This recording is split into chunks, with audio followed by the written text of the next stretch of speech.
out from the hospital, depleted na po yung funds ko. But when I checked alam mo pa kung nag-check ka sa ATM, alam mo walang pera. Ang bagal ng lakad mo. Pag maraming pera yan, excited ka di ba? Pero pag alam mo walang pera, parang, pag kine-check ko pa dito, alam mo naman walang laman to. But you know, when I checked it, ang daming funds. Ang nangyari pala was that there were many who heard of what happened to Jen na nagbigay. At isa na po dun sa mga communities na nagbigay was Solve. At nung makita ko yun, sabi ko, wow, grabe. In fact, to the point na ako na yung nagsabi, tigil nyo na po. Sobra-sobra na po yung binibigay ng iba-ibang communities. Sabi ko, tama na po kasi kumikita na ako. Medyo, kailan ka magkakasakit ulit? Magandang mag-dos. Ito pala yung racket. Ito pala yung sakit ulit. Pero, I just realized, nag-check out po kami sa hospital, walang single centimo na utang. Binigyan ko pa ng tip yung doktor eh. Parang waiter lang eh, binigyan ng tip.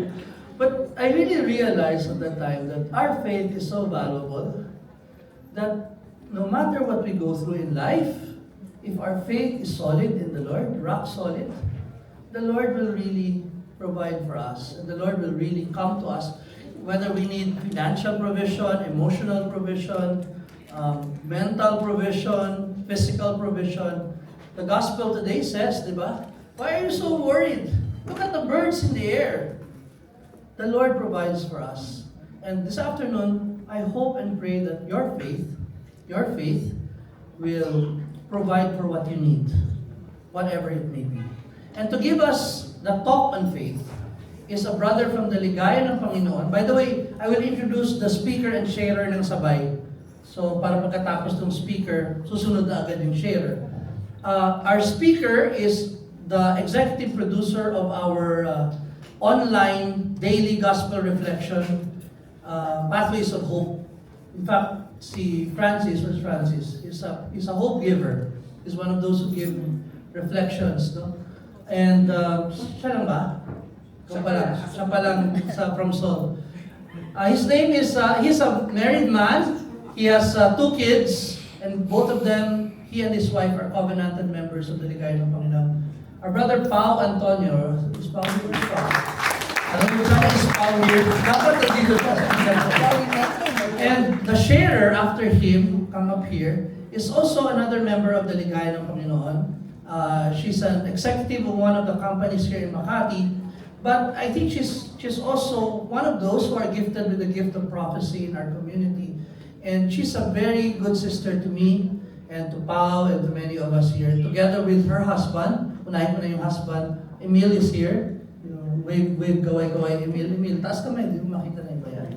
And beside him is our sharer this afternoon, his wife, Eileen, or Rita. So, after Pao, si Eileen will share here. I hope you get inspired by their lives. These are 2 very inspiring individuals. Help me welcome our brother Pao and family. Magandang tanghali, Solve. I heard a prophecy, a joke coming from a brother, sabi niya, solve na problema.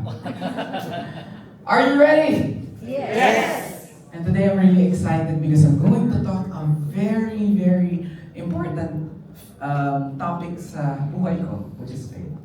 Handa na? First, let's start sa GCash! Siyempre, may nag-react sa GCash. Oh. Sa GCash, tiwala ka makaka-receive ng pera. Sa Waze, nagkakaroon tayo ng tiwala na makararating tayo sa pupuntahan natin. Although lately, nagdududa na ako.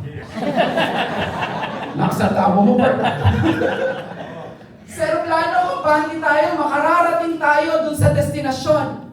Dito sa Fire Rally, umaasa ka na magkakaroon ng pagbabago sa buhay mo. Do I hear an amen? Amen. Taas ang kanang kamay, kalabitin na nasa kanan. Be ready. Be ready.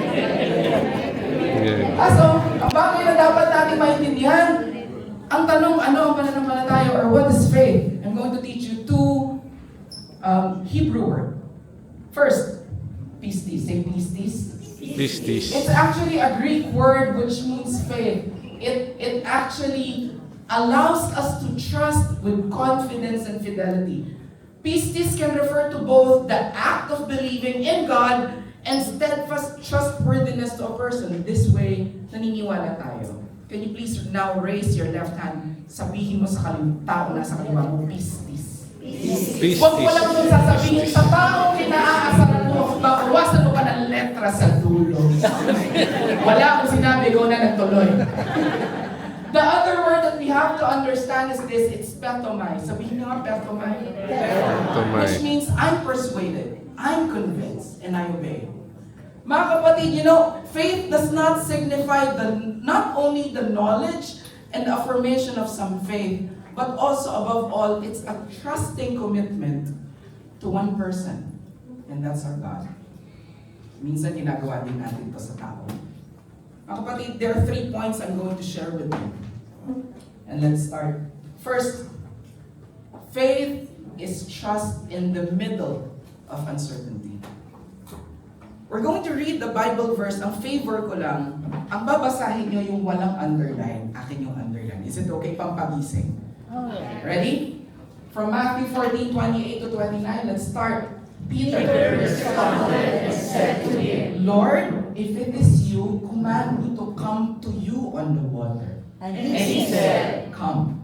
and Peter got out of the boat and walked on the water and came toward Jesus. Mga kapatid, faith is relying on what God has said. Peter relied on Jesus. Remember, faith is not just a feeling. Peter acted. Remember mga kapatid, the Sea of Galilee is his workplace. Kabisado niya na yan. Bobby, I remember Bobby mentioning this story na nandun siya sa Sea of Galilee. It is really unpredictable. Mas unpredictable pa sa kaibigan mong hindi mo maintindihan ang ugali. What do I mean by that? One way, the sun is sunny, next thing you know, the storm is already happening. Peter knows that. But because of his relationship with Jesus, he literally stepped out of the boat and started literally walking on the water. Because he believed the God who's actually in front of him. Peter trusted on Jesus. Faith is trust that Jesus will not lie. However, there are 2 misconceptions that we will try to break this afternoon. This is the first. Basahin natin together, including myself. 1, 2, 3. For we walk by faith, not by sight. This is actually a misconception. People will actually believe that, your faith is blind. But one thing that we have to understand, blindness is lack of data. But faith is believing in the different data. It is God's data. Let me ask you these questions, my dear sisters and brothers in soul. You don't have to answer me. Taas kilay na lang. Minsan ba nagtatanong na kayo? Minsan, ako yung apostoles na nandun sa bangka. Yung life has been throwing me left and right because of the challenges that are happening. Magka-crossroads na naman tayo, wala naman nadadagdag. Tayo pa rin. Same age, same population, nothing is happening. Wala ka na nga minsan work-life balance. Puro work. We can't even rest. Then, you will actually have that sense that God is telling you something. Nakaupo ka, tapos sasabihin, kausapin mo yung taong nasa tabi mo. Abutan mo ng something yung taong nasa tapat ng bahay mo. Or do something out of the ordinary. Allow me to tell you a story.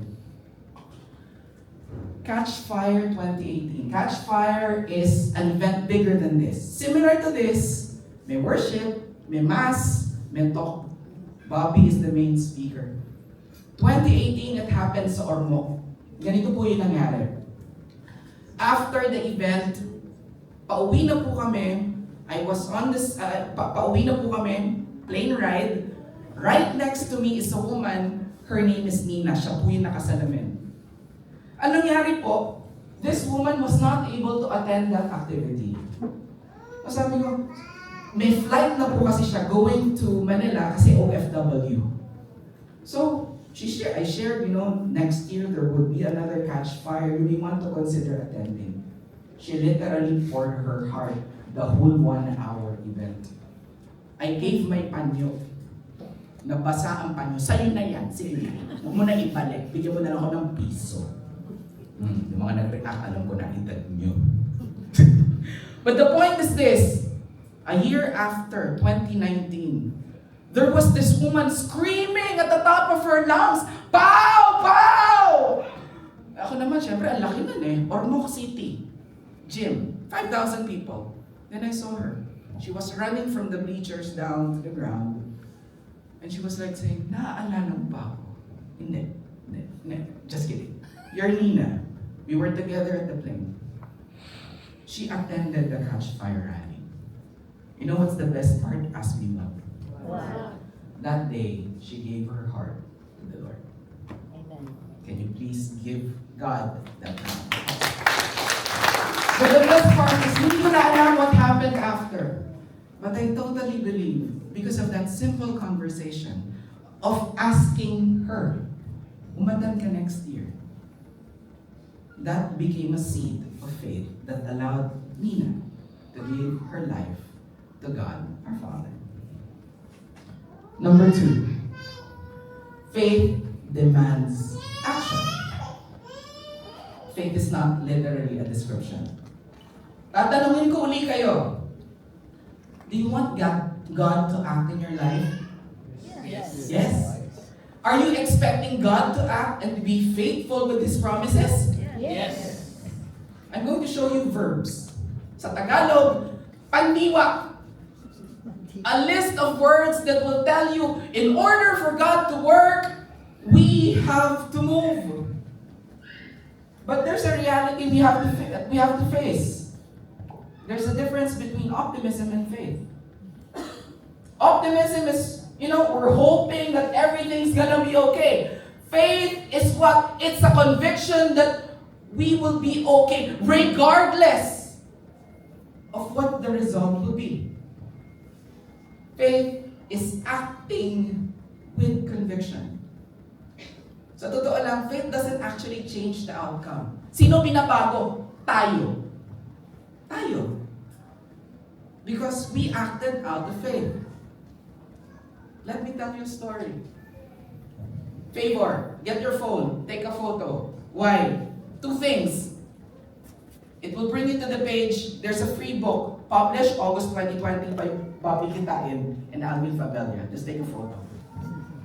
While you're doing that, let me tell you the kwento. March 17, 2020, I know you still remember that lockdown, right? The day before, actually 2 days before, alam mo, we don't know what's going to happen, right? The COVID lockdown. I knew I was going through depression. Bakit? Saka nakita ng tao na nagtutulak ng cart sa may grocery, nakikita mo left and right na uubos. Everybody was panic buying. Everybody was buying. I was having a panic attack. Wala akong mabili. But that reality, alam mo yung pumapatak yung luha mo because you don't know what's going to happen. I don't know what's going to happen to me, my wife, and my kids. And during that time, I was taking care of my dad and my aunt, who were all sick. But you know what? During that time, when I was praying, literally may nahulog na notebook.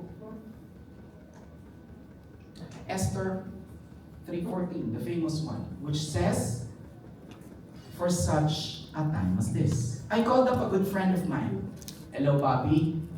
I had a sense. Since everybody is in lockdown, why not we create a website wherein we're going to share the gospel daily? Ang sagot niya, Brad, mahirap yan eh. Let me pray about it. Alam mo sa community, pag nadinig mo yun, alam mo na mangyayari, di ba? Ito nagre-react. Which means what? That will take time. Which means it will make what? Minimum of 1 week, 1 month, 1 year after. You know what, sisters and brothers? 30 minutes after Bobby called, sige, simulan na natin. Pathways of Hope was born. Daily, hope givers like Kiko would literally break the word that gospel based on our personal reflection. But during that time, ang mga himala, allow me to tell the stories. In fact, a number of which, there's another pretty hope giver here. Mamaya mag-share siya ng news na gospel ni Lord. 24/7, this was literally played. Nakalupo to sa ICU ng isa sa mga biggest hospitals dito sa Manila to serve the frontliners, the doctors, the nurses, our patients in the ICU and the people who are there. It literally gave them hope. And who would have thought it became a supplementary until now as a reading and a reflection for seminaries and monasteries here and around the Philippines. And this is the best part. February 14, 2025, alam na alam to ni Kiko, we received an email from the Vatican inviting us to attend the Jubilee of Digital Missionaries and Social Media Influencers. All hope givers. I shared this with everyone.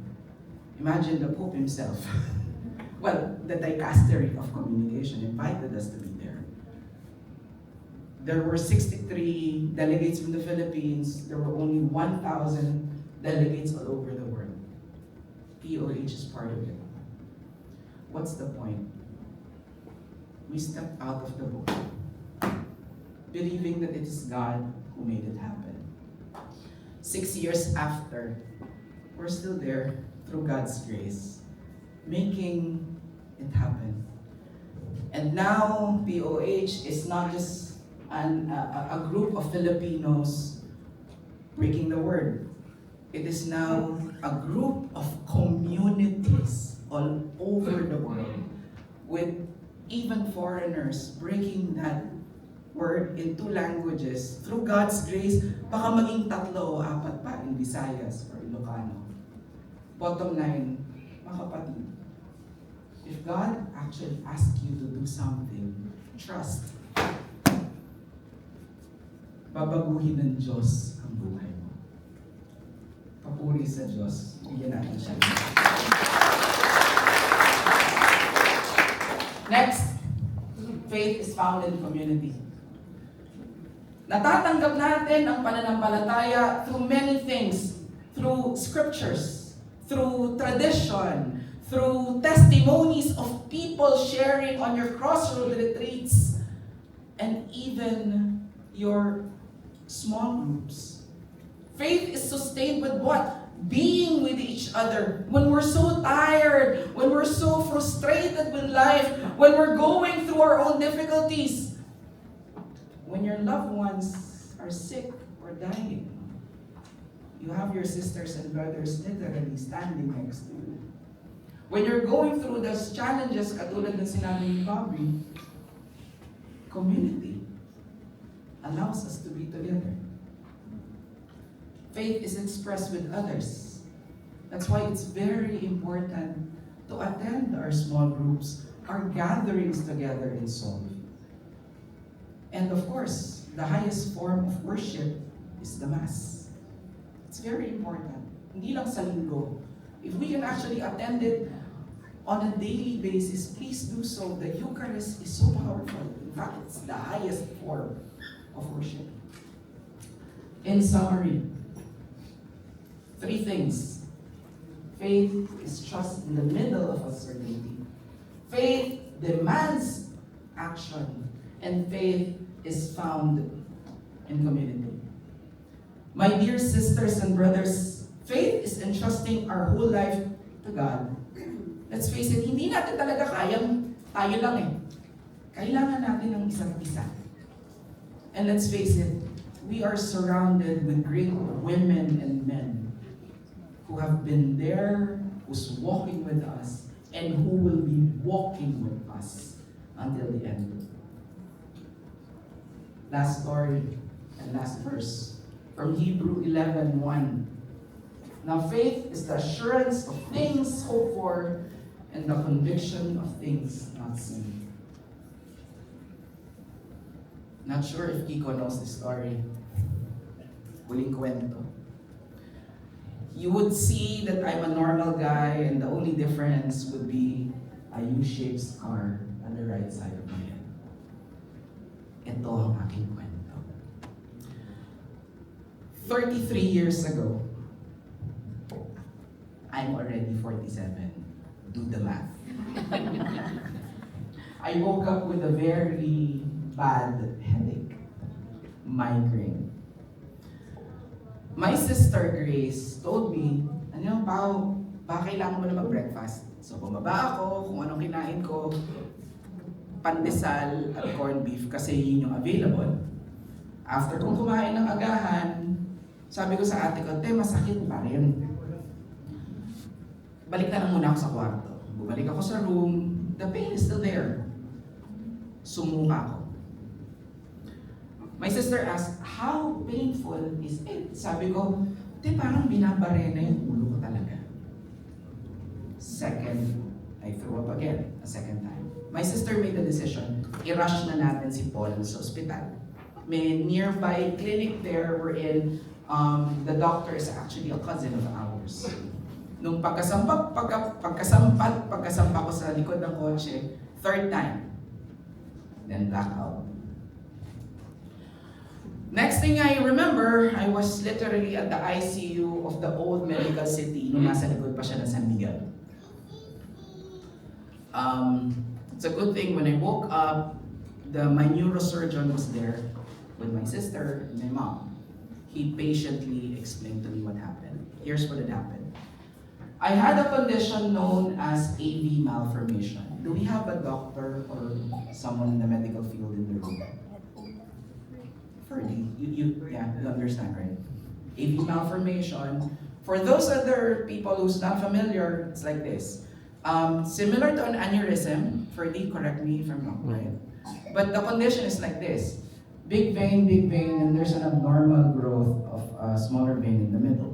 Alam mo naman sa mga nag-aayos ng tubo, tulad ko, pag ang pressure malakas, ang nangyayari? Pumuputok.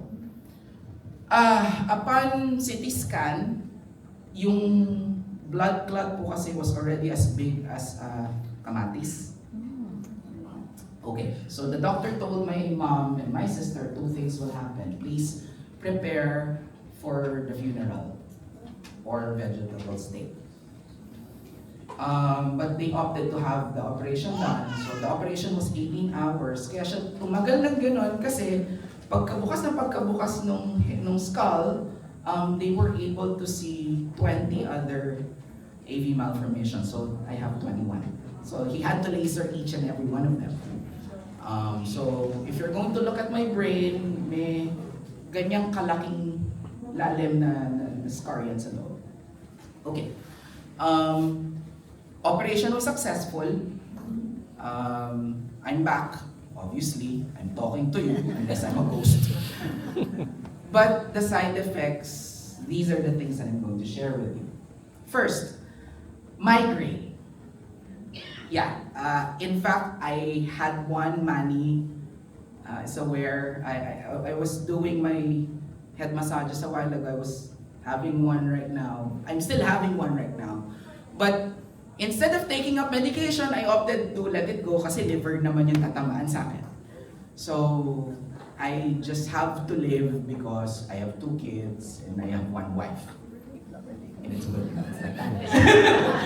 Now, that's one. The other difficulty, yung short-term memory loss. Hindi naman katulad ni Dory ng but I can remember your faces, but sometimes I can't remember your name. Please forgive me if we bump into each other at the mall.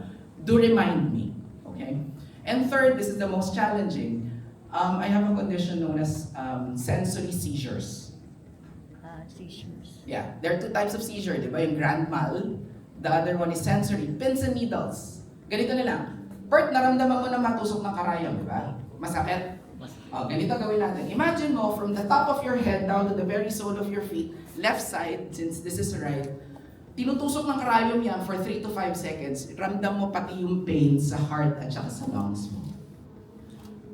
Ganun po siya kasakit. I had one this week. Don't worry. So these are the things that I would do.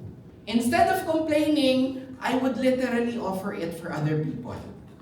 For people that I like and the people that I don't like. Yung peace. Yes. But you know what's the miracle there whenever I would offer it? In the Catechism of the Catholic Church, it's called redemptive suffering. Miracles happen. Relationship restored. People got healed. And a child na nag-flatline went back to life. That's why I would go to hospitals. My point is this, as I wrap up. My dear friends, we all go through difficulties. Pero hindi tayo iiwan ng Diyos. Because He would always ask us to step out of the boat. But please always remember, look straight into His eyes and perform the miracle that He's asking us to do. Kasi, katulad ni Bobby, hindi niya tayo iiwan until the end of time. God bless us all.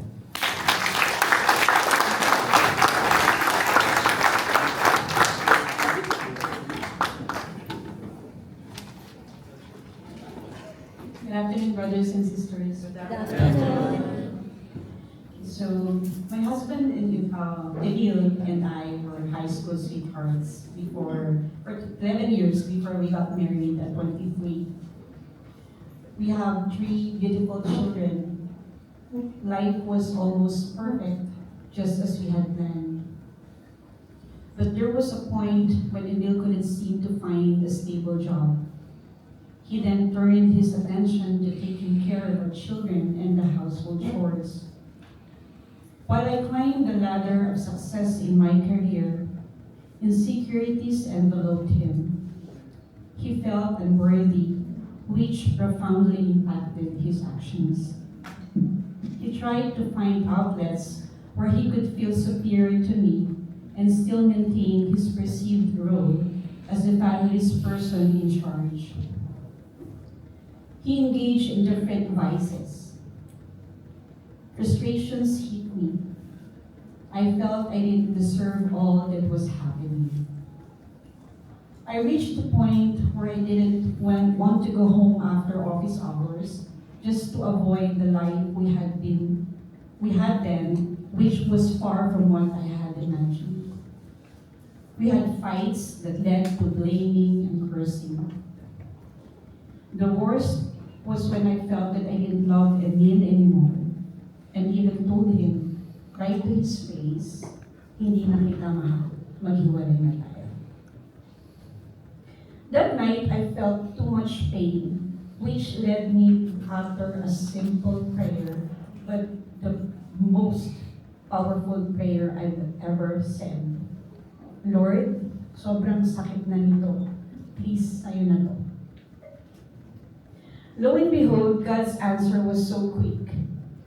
The following morning, I got an invitation to attend Choices Seminar in Pathways, Makati. Yung Choices po, yung seminar na Katumbas ng Life in the Spirit Seminar or LSS. And then yung Pathways naman po, ito yung evangelization, outreach ng Ang Ligaya ng Panginoon community. Natapos ko po yung 8 Wednesdays ng Choices.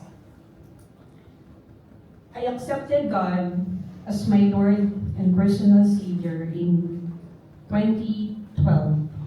Since then, I have offered everything to the Lord.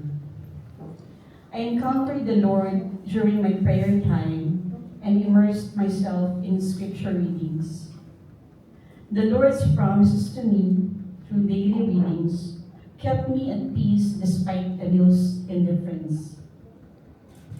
I focused on my service to the brothers and sisters in Pathways, Makati. My women's group served as my support group. I personally asked for prayers, especially from my discussion group leader at the time. By God's grace, I started to see Emil differently than before when I pretended he didn't exist. I checked his needs again and showed compassion, which eventually reignited the love I once had for him. He would provoke me into arguments, but by God's grace, I would pray and ask the Holy Spirit to speak through me and remain calm. I remember one time when he wouldn't stop, I just embraced him and apologized to him and said that whatever that was causing him pain and anger, I said sorry for. I continued to rely on God's grace and receive support from my women's group. My support Bible verse, which I would always turn to when provoked, was in 1 Corinthians chapter 13, verse 7. And it says, "Love bears all things, believes all things, hopes all things, endures all things." I had invited Emil to our prayer meeting several times, but he consistently declined. Isang Miyerkules po ng umaga habang nagdarasal ako, I received a message from the Lord. Eileen, this is the day. I-invite mo ulit si Emil. So parang, hindi ano pa church. Talaga, Lord? So, inimbitahan ko po si Emil. Sabi ko, meron kaming prayer meeting today, baka gusto mo mag-join. But again, he said no. At habang dumadaan po kami sa Ayala nun, strategically, I showed him where the prayer meeting is. So, para lang alam niya kung saan siya pupunta in case. I invited him again at lunchtime, but he said he needed to finish a report. By 5 p.m., as I was preparing to leave, I asked one last time, and he still said no. On my way to the prayer meeting, I found myself crying. Sabi ko kay Lord, sabi mo today. During worship time, umiiyak po ako. Parang sinasabi ko kay Lord, ano nangyari? Bakit hindi nagkatotoo? Diba? But he said, open your phone. Kasi di ba pag sa prayer meetings, we're asked to keep our phones on silent mode. So he said, check your phone. When I did, I saw 12 missed calls and a message from Emil asking anong floor yung prayer meeting in Smart Building. Brothers and sisters welcomed him with warmth and sincerity, and the speaker gave a very powerful talk. He has never stopped attending since. He attended and finished the Choices Seminar, served the brothers and sisters, and later on served as a site leader of Pathways Makati. In 2022, we became covenant members of ang Ligaya ng Panginoon. Just like during our high school days, we felt an even more intense love for each other. We never looked back, having completely surrendered our past pains to the Lord and started anew. We were once broken, but God's love restored us. In Romans chapter 8, verse 28, it says, "And we know that in all things God works for the good of those who love Him, who have been called according to His purpose." Thank you, brothers and sisters. To God be the glory.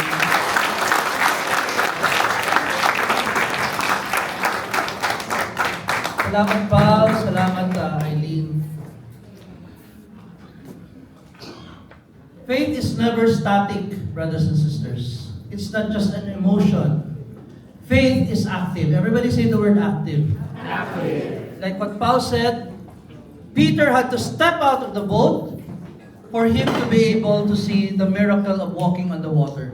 So tingin nyo ba, Peter will be able to walk on the water if he did not step out of the boat? No. He had to make an active step out of the boat. The same way with Eileen, she had to ask Emil.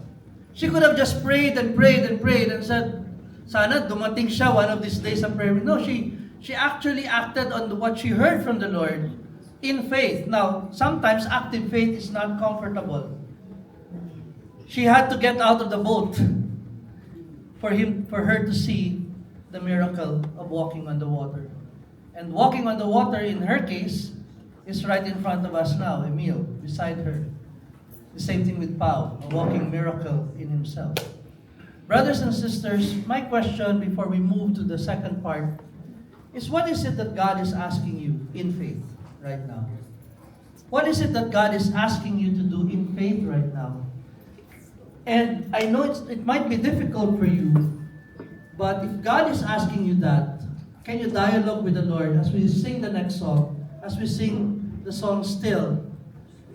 Just ask the Lord, Lord, what is it that you want me to do in active response to your call for my life? I don't know, kanya-kanya po tayo ng stepping out of the boat. But whatever it may be, may the Lord speak to you powerfully in your hearts. In the name of the Father, and the Son,